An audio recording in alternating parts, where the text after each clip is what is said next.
ரீசெண்டா நான் பண்ணி என் பொண்ணுக்கு வந்து ரொம்ப பிடிக்கிற ஒரு ரெசிபி வந்து பட்டர் கார்லிக் எக்ஸ். ஆ அதுலயே வந்து சரி பட்டர் கார்லிக் எக்ஸ் பண்ணா நார்மலா எக் கொடுத்தானா ஒரு 1 சாப்பிடுவா 2 சாப்பிடுவா. அந்த பட்டர் கார்லிக் எக்ஸ்ல ஒரு 3 எக்ஸ் போட்டு கொடுத்தா கூட தெரியாது அவ. அப்படியே சாப்பிட்டுருவா அவ. ம் சைந்தவி மேம் சொன்ன மாதிரி இந்த பட்டர் கார்லிக் கேக் அவ்வளோ டேஸ்டியா இருக்கும். எப்படி பண்றதுன்னு பாப்போமா?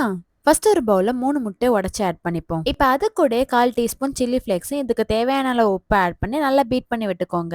நெக்ஸ்ட் இந்த எக்கை நம்ம ஸ்கிராம்பிள் பண்ண போறோம். இதுக்கு நான் 1/4 டீஸ்பூன் பட்டர் ஆட் பண்ணி நல்லா ஸ்ப்ரெட் பண்ணி விட்டுக்கோங்க.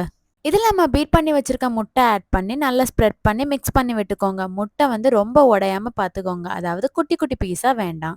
இது ஒரு பிளேட்ல டிரான்ஸ்ஃபர் பண்ணிட்டு நெக்ஸ்ட் ஒரு கடாயில 1/2 டீஸ்பூன் பட்டர் ஆட் பண்ணிப்போம். இப்போ அது கூட 2 பல் பூண்டு மேஷ் பண்ணி ஆட் பண்ணிப்போம். நெக்ஸ்ட் இதில் சில்லி ஃப்ளேக்ஸும் ஆரிகானோ ஒரு டீஸ்பூன் ஆட் பண்ணிப்போம்.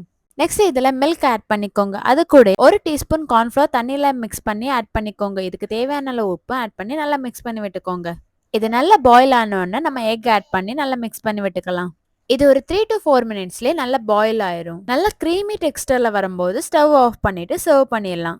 சர்வ் பண்ணும்போது கொஞ்சம் சீஸும் கொஞ்சம் சில்லி ஃப்ளேக்ஸும் ஆட் பண்ணிக்கோங்க. இது ஆப்ஷனல் தான், பட் டேஸ்ட் அல்டிமேட்டாக இருக்கும். ஸோ அப்புறம் என்ன வெயிட்டிங், டக்குன்னு போய் செஞ்சு பாருங்க.